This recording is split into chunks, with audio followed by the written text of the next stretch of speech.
What is going on, everybody? Welcome back to another Serious Angler podcast powered by our friends over at X2 Power Batteries. We are back with another show. And as always, I'm your host, Bailey Egbrett, and joined with me is the captain, Mr. Andy Full. What's going on, What's buddy? up? Oh, got to hang out with you this morning and pour some jig heads, so that was fun. It's been like a long time. A little side note though, I had probably 15 DMs, people saying you shouldn't wear sandals while pouring lead, and I was like, yes, that's probably a really dumb idea on our behalf. But yeah, could you imagine if like a little smolten lead fell on one of our foots? Oh, dude, I have like the ugliest feet, so honestly, it'd probably be a good thing. Yeah, but you probably wouldn't be walking or being able to use your pedal drive on the Hobie. So Yeah, that was actually like a really good observation. It was Dennis, right? yeah. Really good. He's a Canadian guide up here in the Niagara area. Really good guide. And he messaged Andy. He's like, probably shouldn't pour any jig heads or anything while you're wearing flip flops. And we both looked down and we're like, oh, probably shouldn't have done that. Oops. Not Okay. enough coffee in the bloodstream yet to think logically at 8 in the morning. We had just drank our Timmy Hortons, bud. We weren't awake yet. Yes, pretty much. So yeah, we got a lot of good, cool stuff, content wise for Do It Molds. A lot of things that are going to be clutch, hopefully clutch for me this weekend as I head over to Cuca Lake for NYKBF, our kayak trail here in New York for state championships. I don't know what the bite's going to be. It's going to be interesting, but I'm hoping that what we poured this morning will come in clutch. And I'm going to keep that relatively vague because I know half the trails listening to this one. It's going to be interesting with like this wicked cold front we have coming in, north winds, and then come Saturday it switches south. So it's going to be very interesting what they do. I never like the first true cold front of the fall. It's horrible. Because it just puts them into such a funk. And that is my dilemma. Like, I was thinking about going largemouth fishing on Thursday. And I'm like, don't do it. I don't know if I want to actually do this or not because I know they're going to be so tough to catch. But if you find them and you can get them to eat, they'll probably be big ones. So it's like, It's always that dilemma. But yeah. I will say, while the first cold front of the year sucks, I am happy that we can go walk out our front door in a flannel and like pants. And yeah, it's pretty nice. Yeah, this morning I contemplated putting a hoodie on. I was like, oh, should I put a hoodie on? And I was like, nah, shorts and t-shirt. Be a man. Be a man. I straight up had pants and hoodie on. Sorry. Yeah. I was happy. I'm rocking. It might have been too premature, but I was forcing it. I was willing that cold temperatures to come because for packing, I packed my bag already for this weekend because I'm going to have 2 days of practice for 4 states because it's a 2-day tournament. I have all Blackfish hoodies, which I'm like super happy about. There might maybe be one day where it's a sun hoodie day, but beyond that, I am excited to be in some colder temperatures here in Western New York. Absolutely. But Andy, you have anything guide-wise the folks should know if they're trying to get up in the Buffalo area as we get this cold? A great note, as we're getting this first cold front, is things are about to go crazy. Berserk. What are some availabilities you got before we bring our guests in today? Like the next 2 weeks, I'm very limited. Next week, I think I have 2 days, and the following week, I have 2 days. I think October, I have a little bit more availability, but the weather is a little bit more volatile after like the 12th, so you never truly know what's going to happen. But if you want to get on like the wait list, I'll gladly, if you want to reach out and be like, put you on a list where I'm like, the weather's good these 3 days. Who wants to go? And whoever comments first says they want to go, I'll put you in that list and I'll just reach out down the list. So you want to be first, Bailey? It's always during the week. Yes, I want to be first on the list. All of my weekends are booked through October. So if you want to go fishing, it has to be a weekday. Yeah, it's definitely worth it, though. I will say that if Andy texts you and says, "Hey, are you free?" and it's like a day away, you better go because it's gonna be nuts. Like through like October 10th through like Thanksgiving, like if we get 2 days of fishable weather and good water clarity, we're talking 50 to 200 fish a day, all over 4 pounds. It's so silly. Yes, Chris, exactly. River fishing, like burning their faces off with crankbaits and A-rigs. It is fun. Heck yeah. It's my Well, favorite dude, time of year. I like it more than spring when you can get out and fish. right. Well, dude, I will say something that is just about, if not more crazy than fall fishing here in Western New York is winning 3 out of the 5 championships held on the Champions Tour. And that's what our guest has done today. And Yeah, we're going to get into some more of the accolades because everyone I've talked to from Minnesota says he's the best angler in Minnesota. And that is coming from some big names, people who've seen a lot of guys go through the ranks. So that is a very, very good compliment. And I am excited to talk to him today. And we're going to bring him on right here. And that is Mr. Noah Schultz. What's going on, man? Not much. Good evening, You man. still riding that that 3rd championship high? That have you sold your 3rd Skeeter boat that you've won? No, I'm still fishing out of it right now. I thought about selling it right away. I got a potential buyer lined up, but I still got a lot of tournaments to fish and to try to swap all that over and, work kinks out because nothing goes smoothly. It's just going to be too much. So I got 2 more big tournaments I want to fish, and then I'm going to probably sell it and swap stuff over and start fishing out of the new one. That's awesome. So you basically haven't had to buy a boat in the past few years because you've been winning new ones? I keep them. Most people sell them, but I keep them. It's a free boat, and it's a ZX 200. It's a nice bass boat, 200 horse Yamaha, and rig it up and away I go. It's what 19'5", right, with like a 94-inch beam, I think. So it's plenty fishable. Yeah. Yep. It's not the biggest boat in the world, but I mean, I've never had anything nicer or bigger. So to me, it's the nicest thing I've ever owned. Everything I've ever had before has been 20 years old and beat up and run down. So. And now you have a brand new boat. Yeah. All you have to pay is the taxes on. So yep. Perfect. That's a pretty good deal for one, exactly. for one day of fishing, right? Yeah. Yeah. One day shootout. Okay, so we're gonna dive into more of this Champions Tour. We've had Adam Bartuzik on. I think it was one of the first shows we actually talked about back when he started his freelancing gig and filming Champions Tour.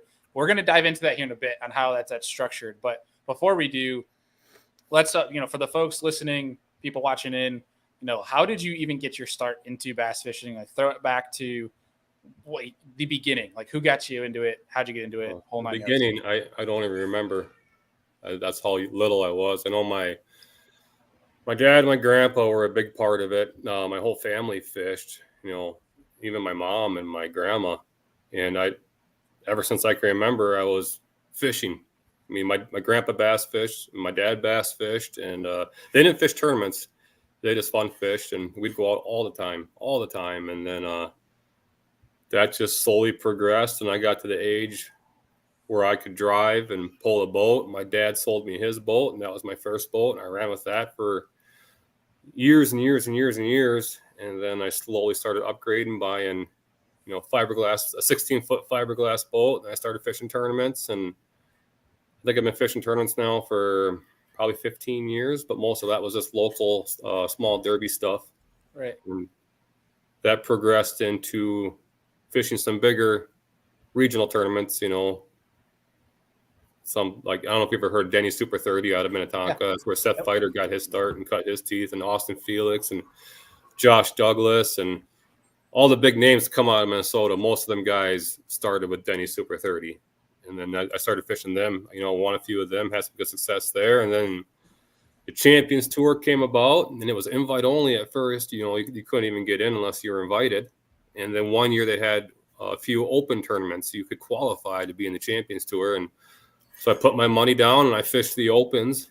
And that year I qualified, and that was my first championship too. So if you finished in the top 6 in either 2 of the tournaments, you got to fish the championship and you qualified for the next year. And so then this took off from there. I've been on the actual tour now. This was my 4th season. So the first year was fishing the open qualifiers, and then now on tour for 4 years for the Champions Tour. Heck awesome. Yeah. And 3 of 5 championships later. Fill in that trophy case is what they say. Yeah, it's been quite the ride for sure. Sounds like Dude, it. Andy, I am genuinely jealous of the guys because in Minnesota, dude, you guys have some really good local team trails. Not I shouldn't say local, but state team trails out of Yeah. Minnesota. Like Yeah. between We the have stuff one. on Minnetonka, like yeah, I think like Empire here in New York's about the closest you can get to like kind of what you guys are doing, like with the Denny's and stuff like that. But even like your Minnesota state trail does a really good job of putting these tournaments together. Like you guys Yeah, have, they do. we don't have I a trail don't, here to win big money or even a boat, nonetheless. yeah, I don't fish the team trail just because it's kind of conflicted a little bit last year with the Champions Tour, and that's kind of where my priority is. That's where all the money is. The Champions Tour, it's an individual series, and first place is 12 grand. So then at the end of the year, top 25 move on to the championship for a one-day shootout where you win a $55,000 boat. You know, it's insane. Yeah. There's nothing like it around that even compares to it. You know. Yeah, that's Sounds like we need to move to Minnesota. Yeah, that's the thing. Is like if guys are even within a 10-hour driving distance, it'd be worth considering fishing these derbies because the payout's insane. Like they pay back 15 places, and the last check is $1,500, so you get your money back plus some. You know, absolutely. Yeah, that's worth it. What's the entry to that for the season? $1,000 a tournament, but you got to fish the whole year. And there's three regular season events, and then there's a championship. But the championship is free entry, so use $3,000 to fish the season. They give away tons of prizes too. You know, Ultrexes, 12-inch helixes, Mega Lives. Good sponsorship backing, so it helps. Yeah, they got it's a really, really, really good deal. That's a really good ROI. Holy crap! Yeah, that's awesome. So kind of talk through for people that they're hearing this term Champions Tour, right? And they're not from Minnesota, so they're not too familiar with it. Like, what is the Champions Tour? How does the tournament format work for folks that are listening to this?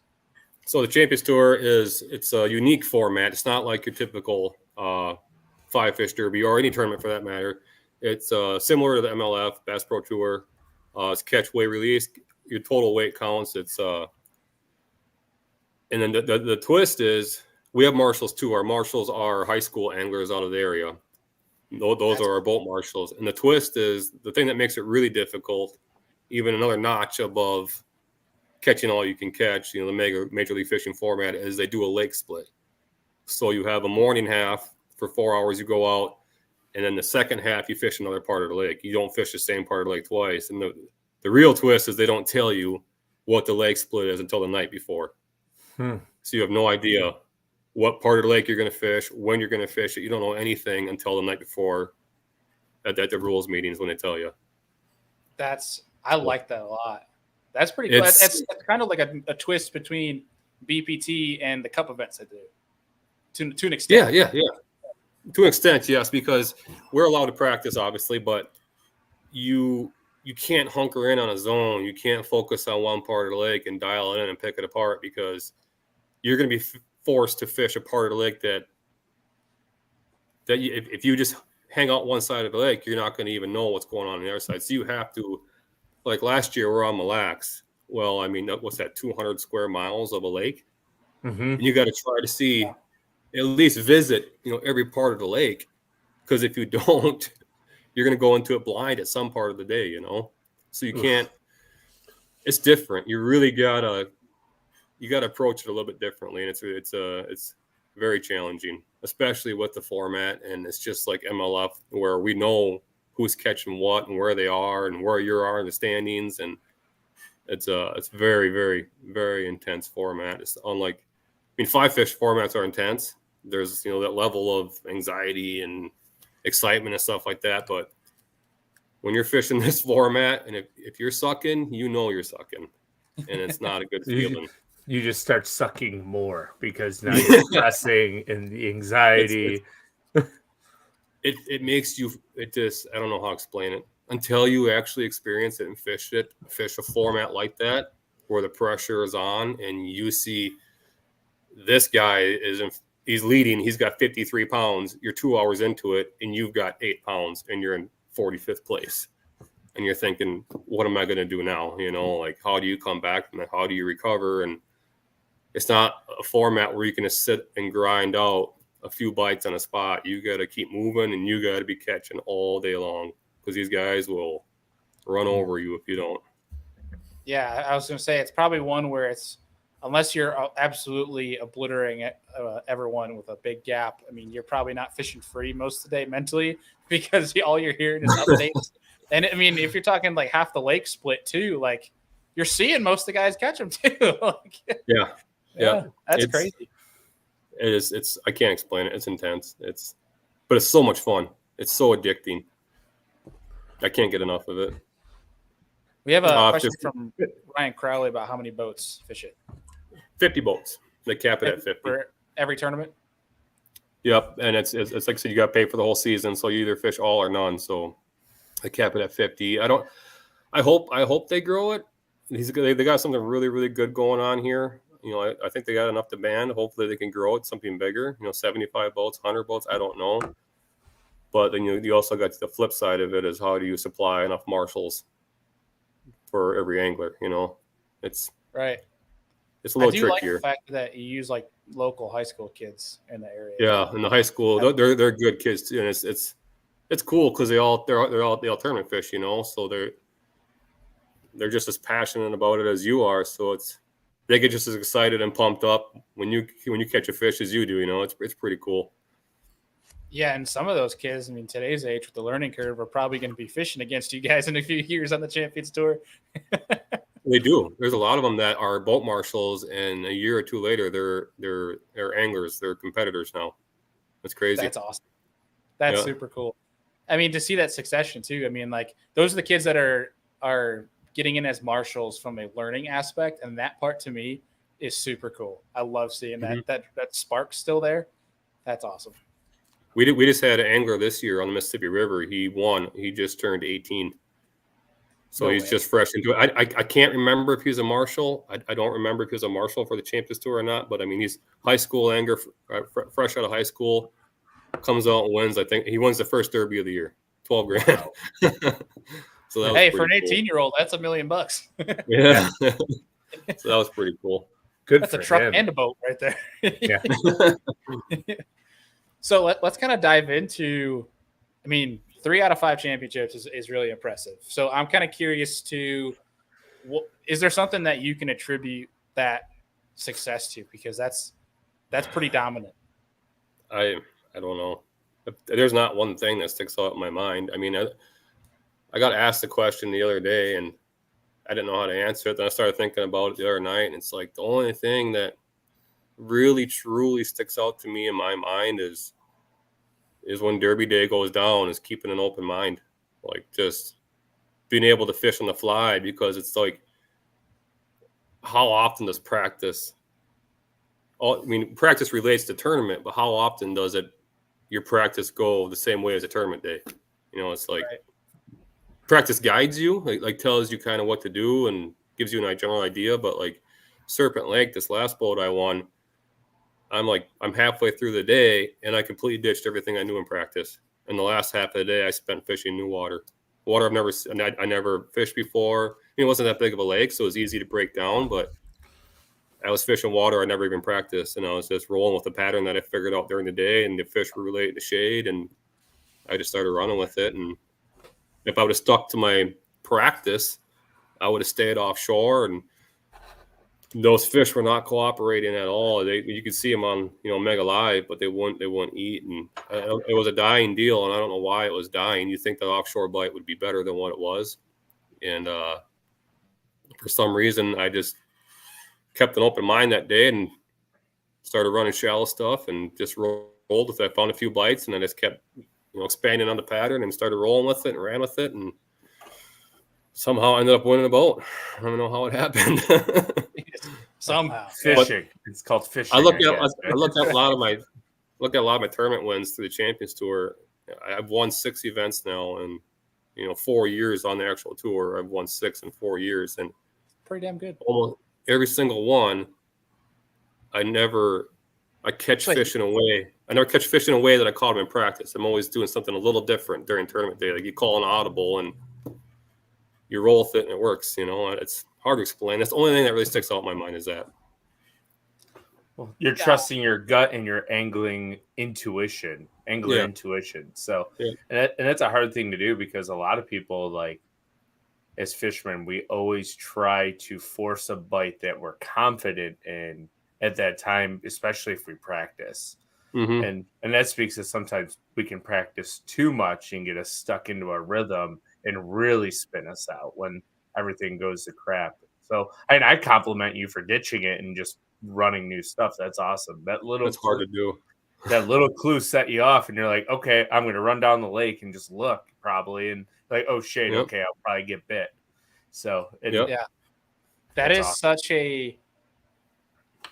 Honestly, that's probably one of the best feelings I think in tournament competition is when you know that when that light bulb goes off and you're like, I need to go fish new water, and you make that decision versus hunkering down and what you know you've gotten bit before, and then you go run that new water and you get that first bite and that second bite, and you're like, you feel like the king. Like you're like I'm freaking Kevin Van Dam right now. I know how to catch it. Like that is it's indescribable, I think.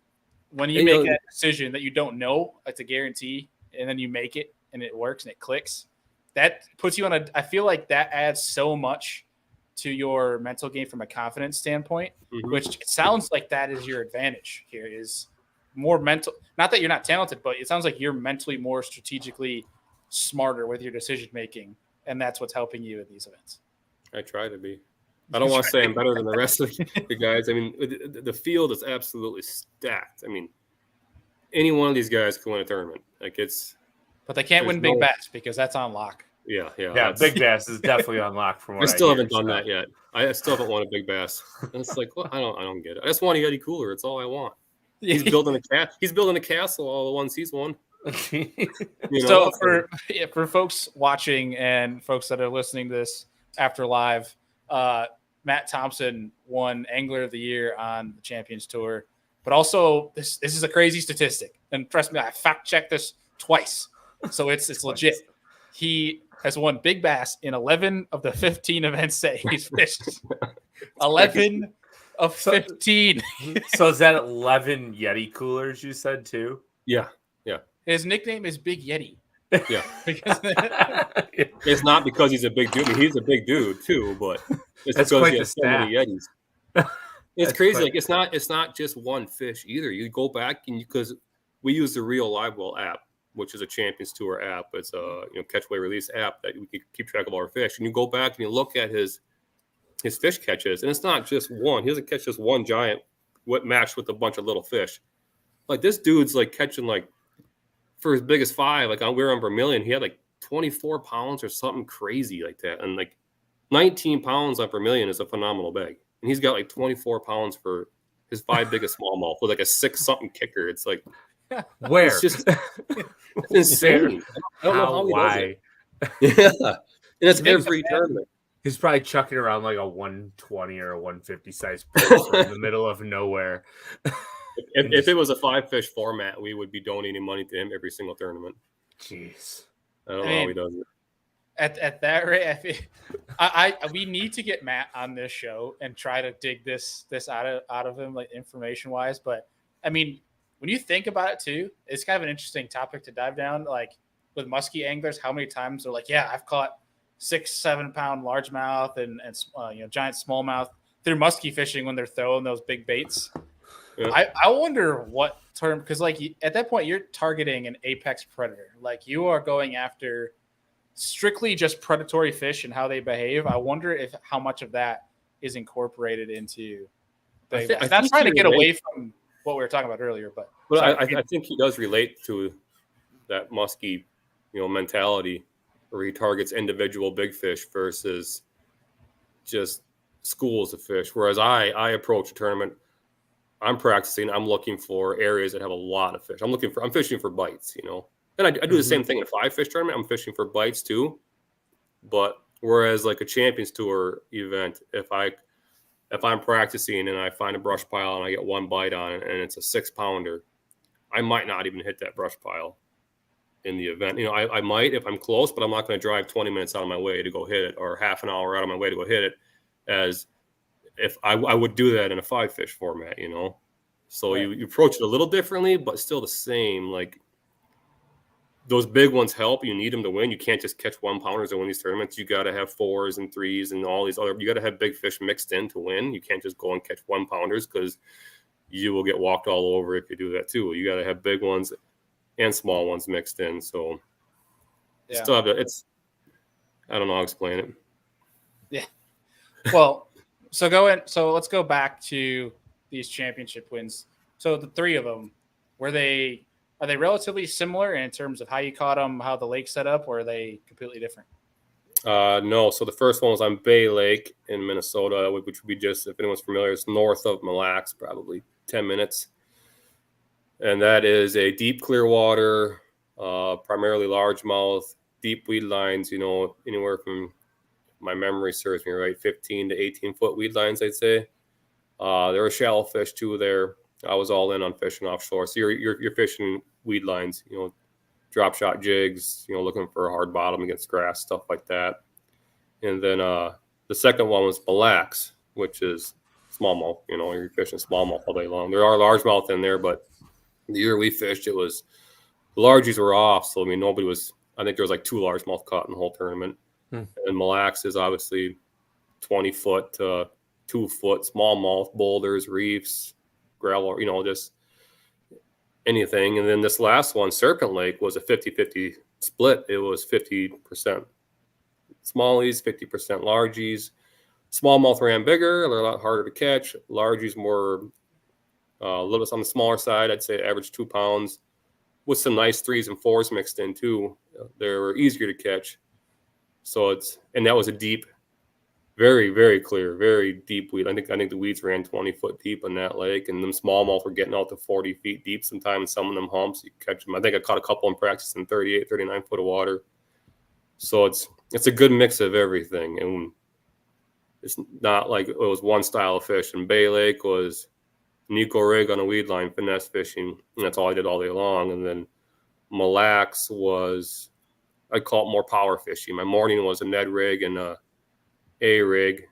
And in my afternoon, I transitioned into power fishing, kind of shallower. So I'm throwing a square bill on shallower boulders, and then I transitioned into throwing an A rig, get away from the treble hooks with one big, versus then just throw one big hook. I could boat flip them instead, Yeah.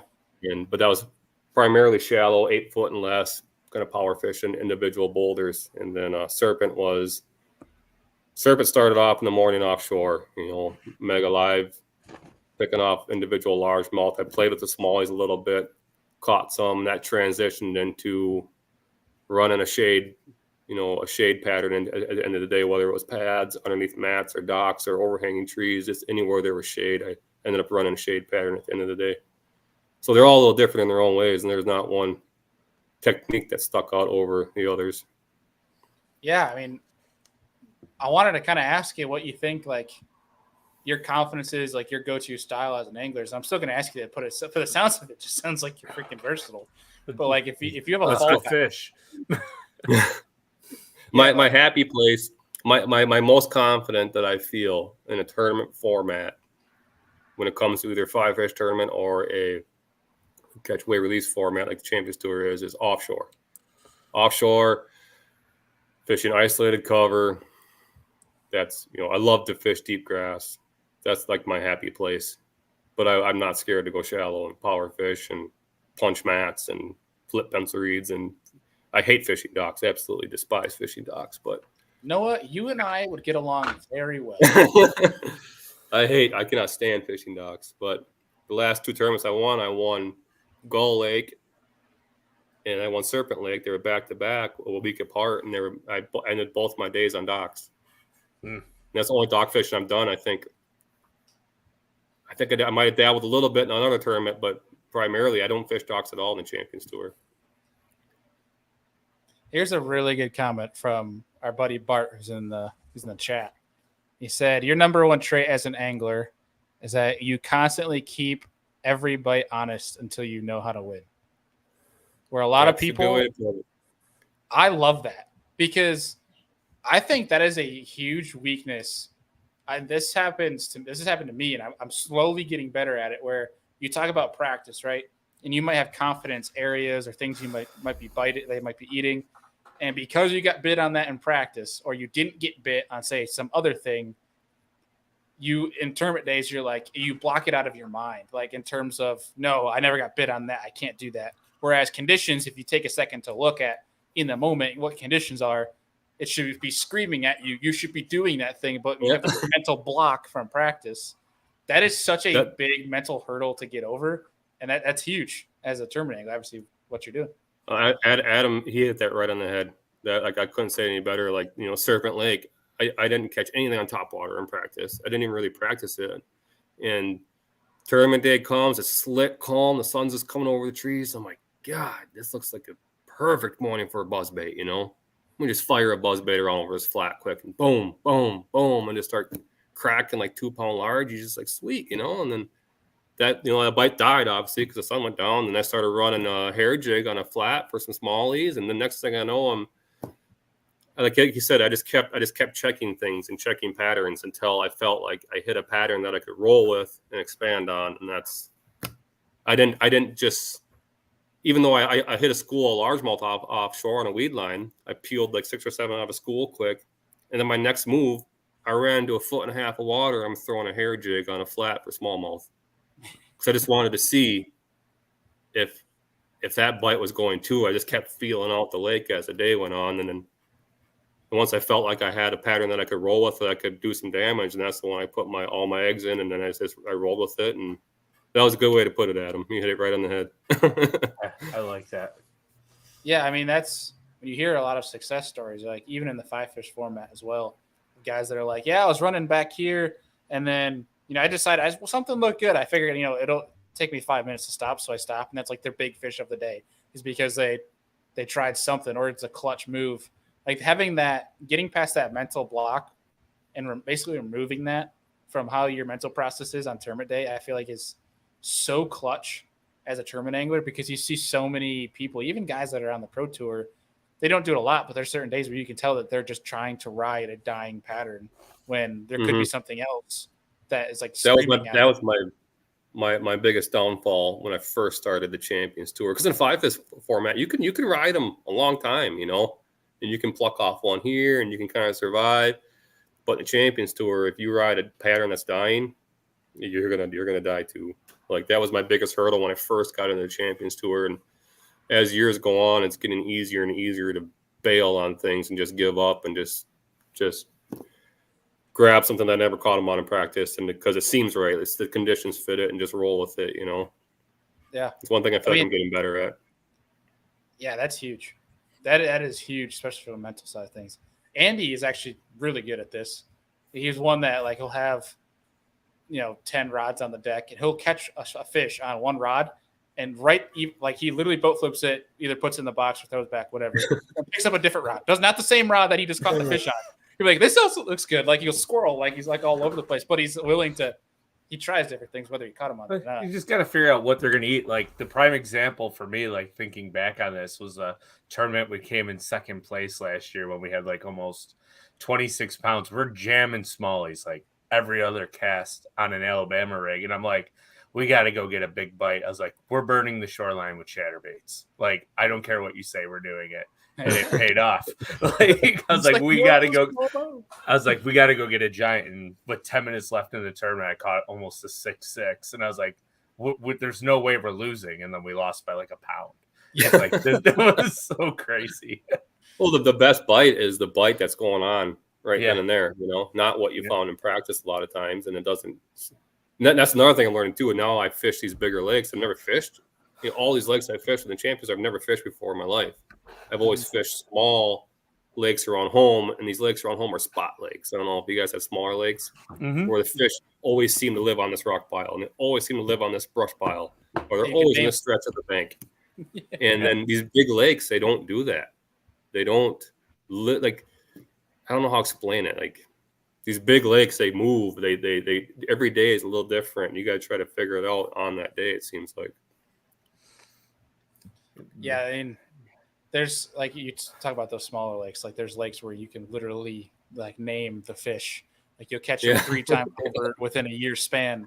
But it's I definitely acknowledge that. Yeah. We got Rich in the comments asking if you're giving away your ski. For the right price, I am. Yes, for the right price. Yeah. That's fantastic. Gosh, that's fantastic. funny. So going back to when you talked about your fallback, where you like to get offshore, fishing isolated cover, you obviously got to be proficient with your electronics. And I know you're a Humminbird guy, but kind of talk about your process of dissecting that offshore stuff. Like from the moment you launch the boat to then obviously you're up on the front deck and casting. What is your process from electronic standpoint?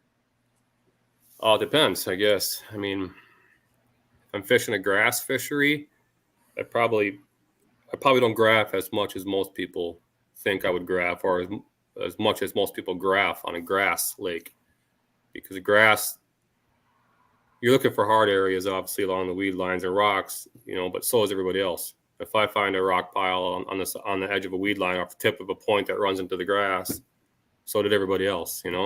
I tend to kind of stay away from stuff like that, so I don't tend to graph a lot. I tend to do more fishing when it comes to fishing grass lakes, and but as far as like rock lakes go and stuff, or lakes like that, like Mille Lacs, like I mean, I'll graph and graph and graph and graph because you're looking for boulders, But I don't know how to explain it. I don't know how I explain. I break a lake down. I just start fishing, try to figure out a deal, a pattern, and I try to expand on it, roll with it. And a lot of times, if you catch a fish a certain way, you can get on your Humminbird, pull up your map, on Lake Master. I run Lake Master chip, and you can go in there, you can highlight, okay, I caught this fish on a 15-foot weed line on a tight break, I can go in there and highlight 13 to 16 foot, change it to look green, make it look green, and I can look at the map and then just mix everything pop. And I can just go run all those shaded areas that fit the pattern that I just found, and I can cut out 90% of the lake that way. I don't have to waste time fishing areas that aren't productive, because a lot of times these bigger lakes, if you catch a fish a certain way or a few fish a certain way, generally you can look at a map and you can just keep reproducing that over and over and over again. So that's the first thing I do. It's probably the biggest thing I do as far as efficiency goes. And as far as fishing, I have Mega 360, and then I have Mega Live, and I just recently got the Humminbird Mega Live target lock, and which has been, I mean, it's amazing. It's all about being efficient. Tournament fishing is being efficient, getting more casts, having a productive practice, especially with the format of catch, weight, release. So if I'm fishing a weed line and I got my Mega Live with that target lock, I can be running the parallel to the weed line. I'm going to have my Mega Live pointed at the weed line, and I could be going down it and see if there's a school of fish there. I can see the school of fish. My Mega 360 is pinging, and I could see if there's a little indentation or a little inside turn that's not on the map, or whatever. Just all those things help you be that much more efficient. And if you're fishing offshore, boulders or rock, whatever, or brush piles, you get that target lock. You're on Mille Lacs. I was up there yesterday in the morning. It was kind of rocking and rolling a little bit, and I'm trying to fish boulders in 20 foot of water, and waves are coming over the bow. It wasn't windy, but it must have picked up a little bit at night. So there was, good chop in the lake, and target lock on a boulder in 20 foot of water, and I ain't got to worry about it. My transducer's sitting on it the whole time, no matter what. I can make 2 to 3 casts to that boulder, and if I don't get bit, I can be gone and off to the next one and moving around, and I'm not wasting time trying to hit my targets. Yeah, ultimate efficiency. It's awesome. Yeah. And there's no time wasted, especially now with that target lock. Like I thought 360 was amazing, which it is. I mean, I have my 360 on even when I'm fishing in a foot of water. I still have it on. It's crazy. That 360 sweeps, and you see that boulder, and you slide over your Mega Live to it, target lock on it, and you fire your Ned rig over there, watch it fall. A lot of times there's a fish on that boulder, you'll watch them come up and grab it, and it's just crazy.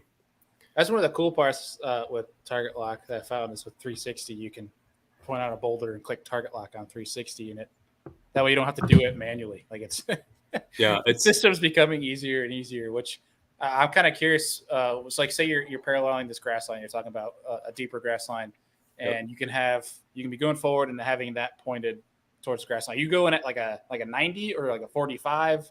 Like, what have you found to be efficient? Yeah, it's not quite a 90, just a hair in front of the boat, so I can kind of 45 the line, so I can keep the boat moving, and if there's life on that weed line, whether it's bluegills or bass, you'll see them. You can't miss them. They stick out like a sore thumb. I think if you watch Adam's video, just came out on Serpent, I'm target locked on a school of bass. I mean, I'm not target. I mean, I'm locked on the school bass, and I'm peeling them out of the school one by one. And my boat's kind of floating over here. My target locked over there, and just beep, boop, bust the school up, and I pan around a little bit, find them again, retarget lock on them, peel a few more out of there. Yeah, it's all about efficiency. It's awesome. Jeez. So I mean, there's this argument, and we'll keep this short because this is a 5-hour conversation.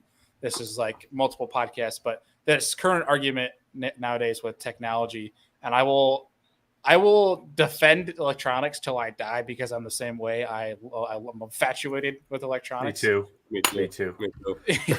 Andy finally got himself Mega Live. Yeah. And he's infatuated. And everyone's telling me you can't catch fish on forward facing, and I've been crushing them for like a week and a half now. People are talking about like it's you silly. can catch them. Yeah.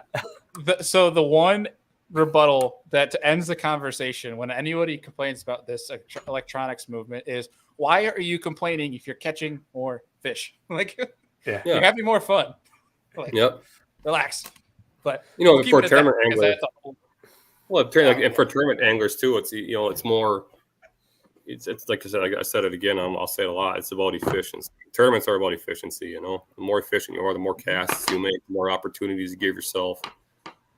And if you got Mega Live, and there's no life down there, you're not going to waste 20 minutes fishing around to see if there's fish down there. You can pan around, make a few casts while you're panning around. It still doesn't seem right. There's not many fish around. There's nothing down here.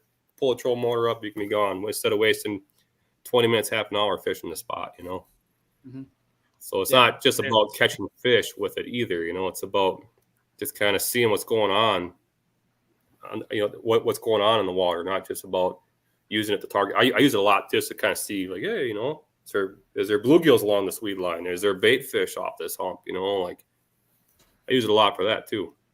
Yeah, there's so many uses now, and we think that we've seen it all, and I can guarantee you. Yeah, what's next? Yeah, exactly.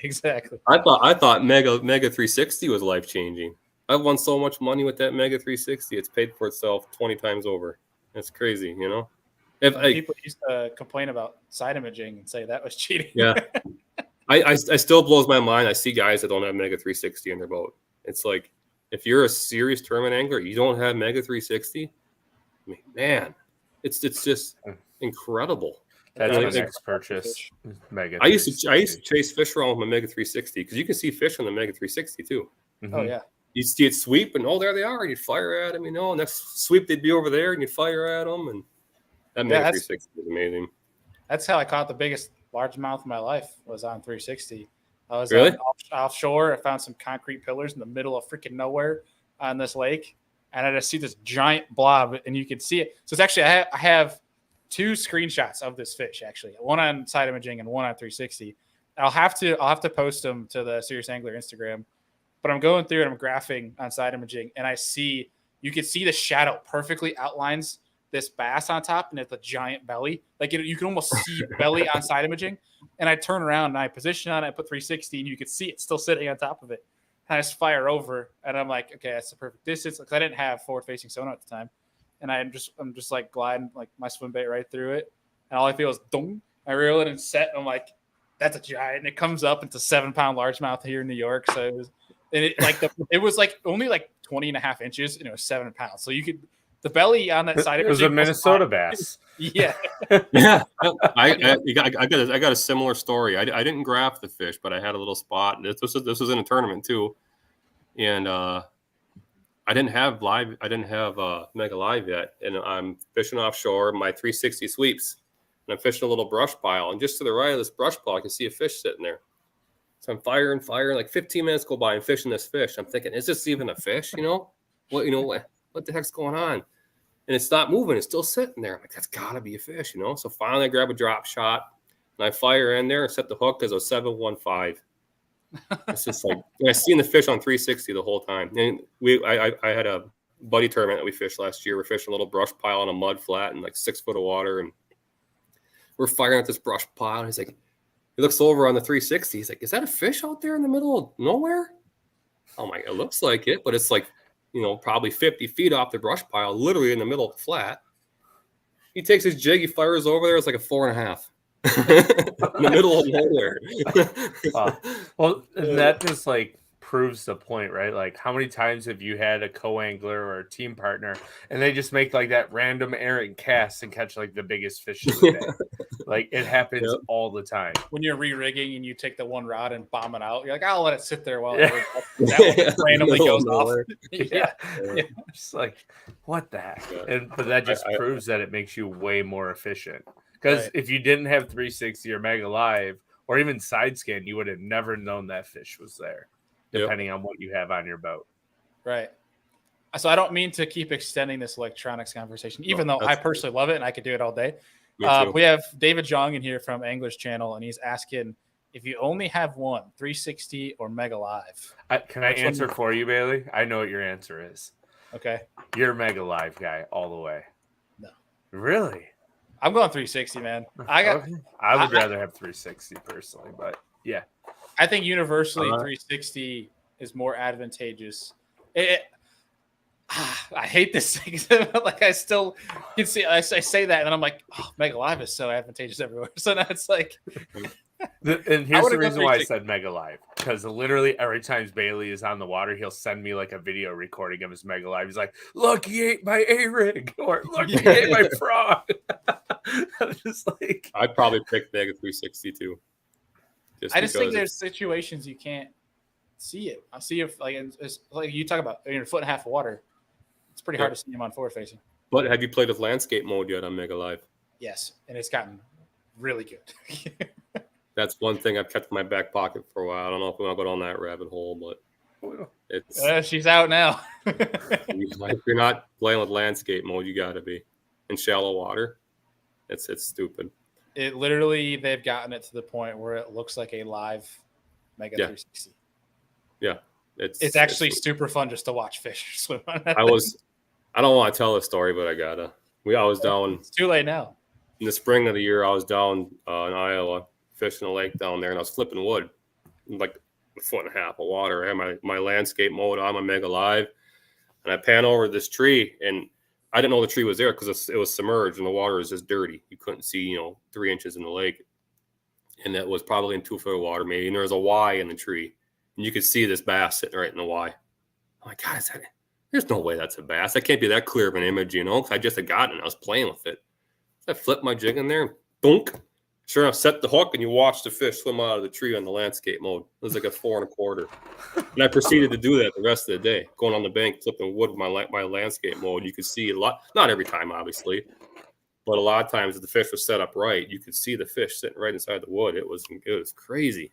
That's so crazy. Silly. That's fun. Oh, Bailey, you're muted, bud.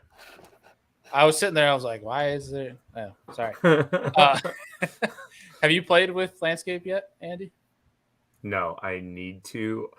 The only place I've had my boat is out deep on Erie at this point. I was on break-in period. I was on a tiny little lake just driving around in circles. But I need to do that landscape mode. But I still need to figure out like the perfect settings for a Mega Live too, because every day I go out, it's a little bit different, and I'm still making that adjustment from Lowrance to Humminbird. So, like, side scan's good, 2D's perfect, Mega Live every day. I'm finding myself adjusting it. So I change every day, every lake is a little different. I'm constantly playing with settings too.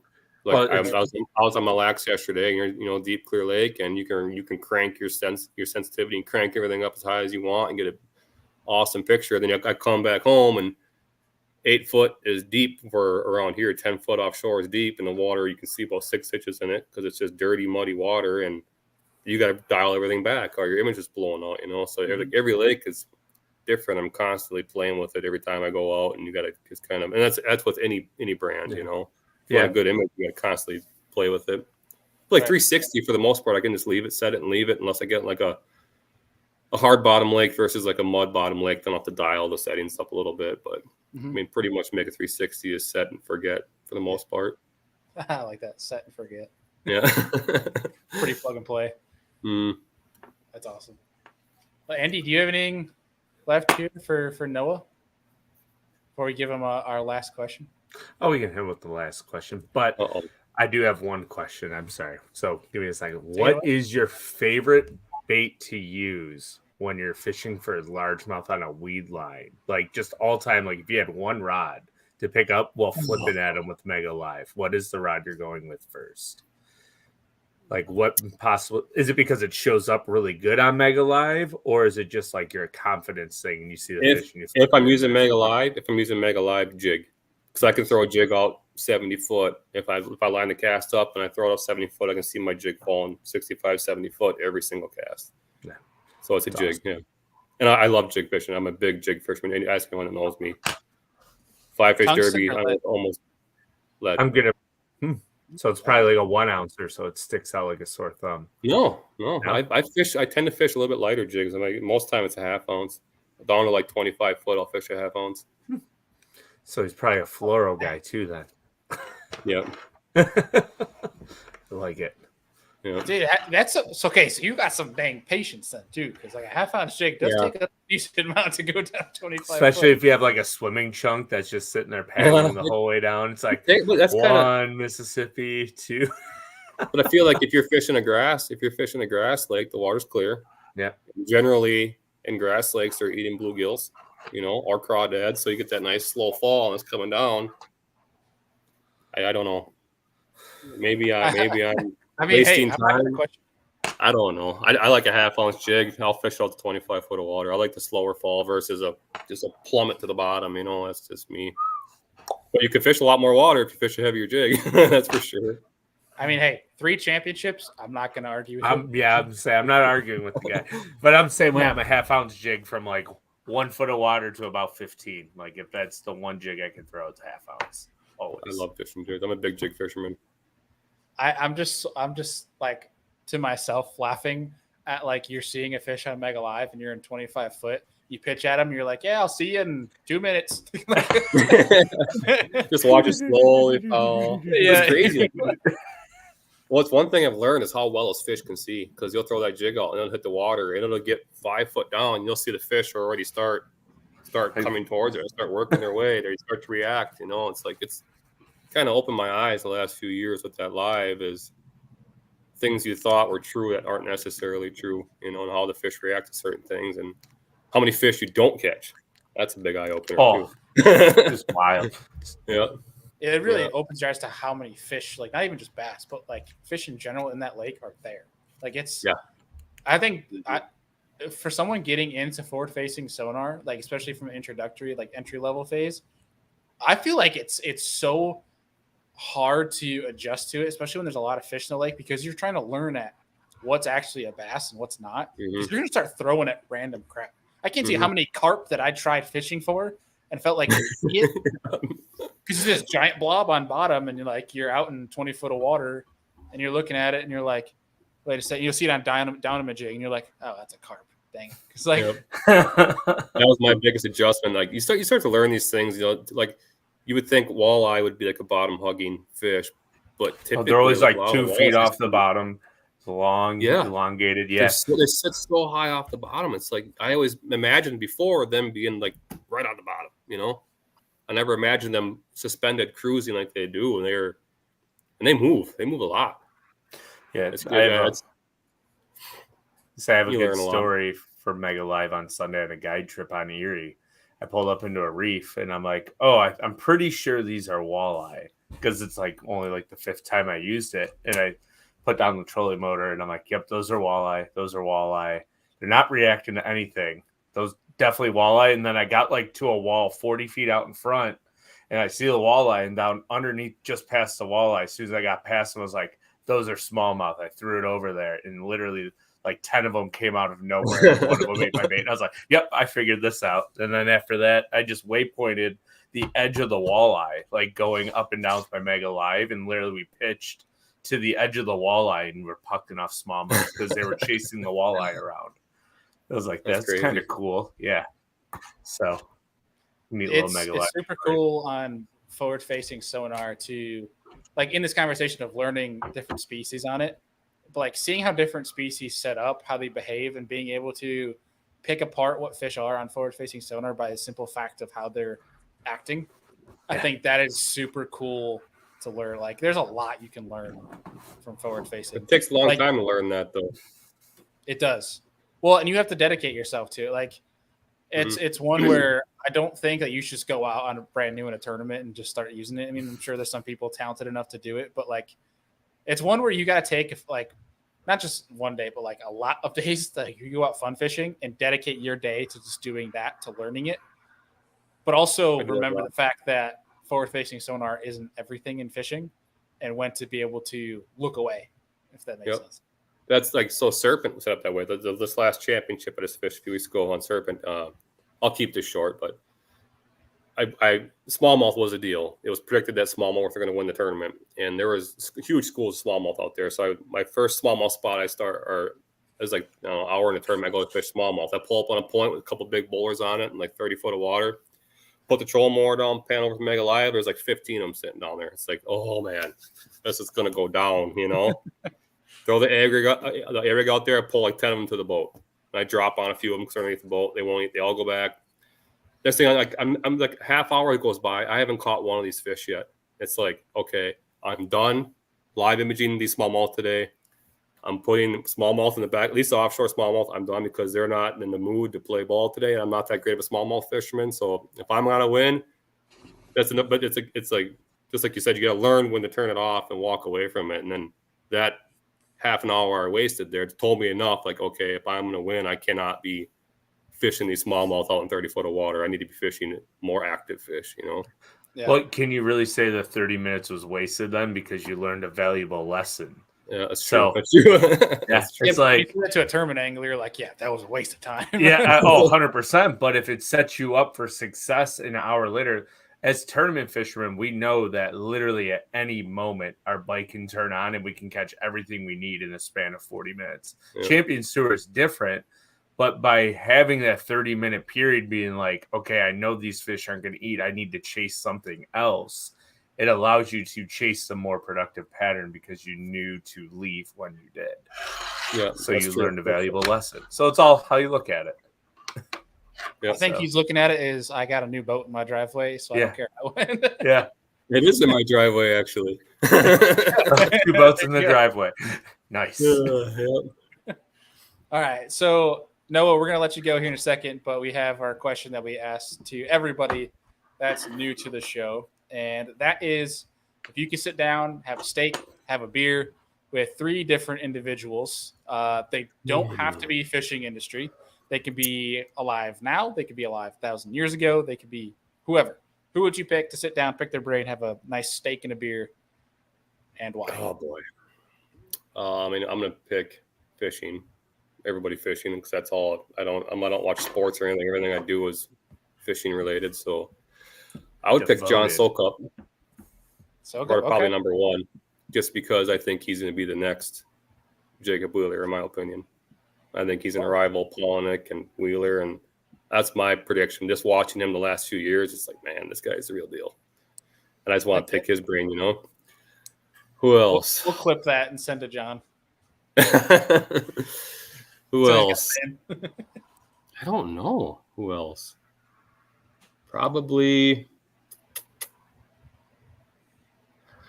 I mean, I've been watching bass fish my whole life, so it's going to be tournament anglers, people I like to watch. I mean, Polnick, probably him, just because I feel like he's kind of like me, come up, you know, through the grassroots and kind of did it his way, you know, worked hard for everything he had. He'd be cool to sit down with. Yeah, I mean, talk about mental. I mean, that guy's got it on lock. Yeah. And then there's so many of them I like. I don't know. It's hard to choose. I don't know. Do you have like a childhood hero or something like that growing up? Yeah, a bass fisherman. Probably Hank Parker. That'd be cool. Hank Parker? Yeah, me and my dad, I grew up watching him.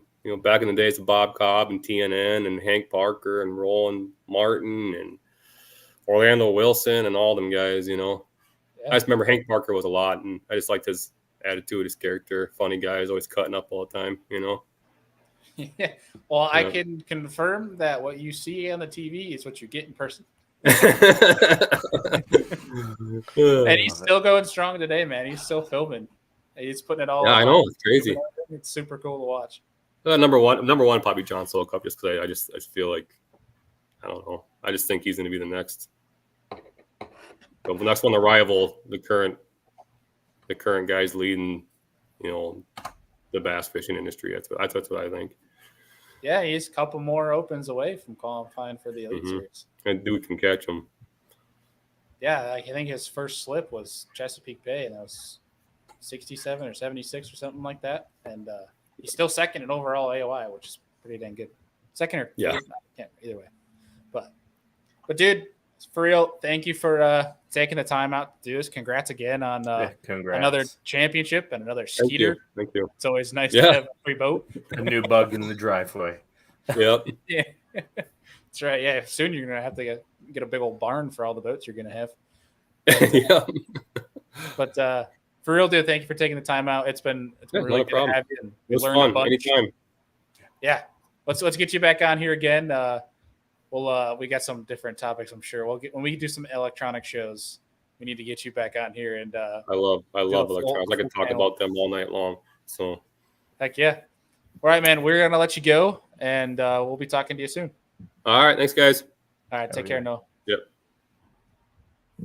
Dude, I it's so hard for me to stop the electronics talk because I know if we go down it and we just let loose, it could be for like 6 hours. Yeah. But it's just so much fun to talk electronics. Yeah, I won't lie. I'm pretty happy with the Switch so far. Except for like little quirky things that hummingbirds do that I've already experienced. But yeah, it's good. The dark side is fun. Yeah. It's just like it's crazy. Like, for an example, like, I guide on Lake Erie here in Buffalo, and I have boulders that I knew were really good. But when I got the side scan dialed in and I idle across them and I can clearly see a soft bottom to gravel to my boulder that I couldn't see before. I'm like, oh yeah, this is nice. It's always I'm not going to knock the other electronics because there's perks about each brand out there where they have their strong suits, but it is funny. I will say like the Lowrance side scan is not what side imaging is. I do miss their 2D. I do miss Lowrance 2D. I won't lie. But hummingbirds isn't bad. It is funny, though, when I post some electronic stuff up and people are talking about Lowrance side scan is definitely the best. I'm like, have you ever tried side imaging? No. I'm like, okay, never mind. Yeah. It's good. Lowrance is good. It's better than others. Yeah. What? I mean, it definitely gets the job done. That's for sure. Well, you got like that crisp detail. Yeah. And I'm like, wow. Like this is nice. It's nice. Very nice. Only regret I have is not getting a second screen for my console so I can just run pure side scan out there. But next boat. Next boat. Next boat. Not get one more Helix. Let's just next boat. Next boat. Well, dude, that was a fun show. Yeah. I'm gonna get off here in a second because I gotta still get ready for state championships, leaving tomorrow evening, and I have not started getting rigged or ready at all. Nice. Yeah, I gotta go tie in all those jig heads we poured, some manic mullets, some Ned heads, some swim bait heads, we tied on we poured a lot of stuff this morning. So there's gonna be some cool content coming from our little pour sesh. Pour sesh, which sounds interesting. This morning. But Andy, without further ado, you got anything else for the folks before we sign off here? No, I am good to go. So everyone, thanks for tuning in. Yeah. As always, guys, appreciate you. If you're listening to this on MP3, we always appreciate a rating and review if your app allows. And if you're on YouTube, please like and subscribe to the channel. Like this video. And we will see you guys on Friday. Let's go.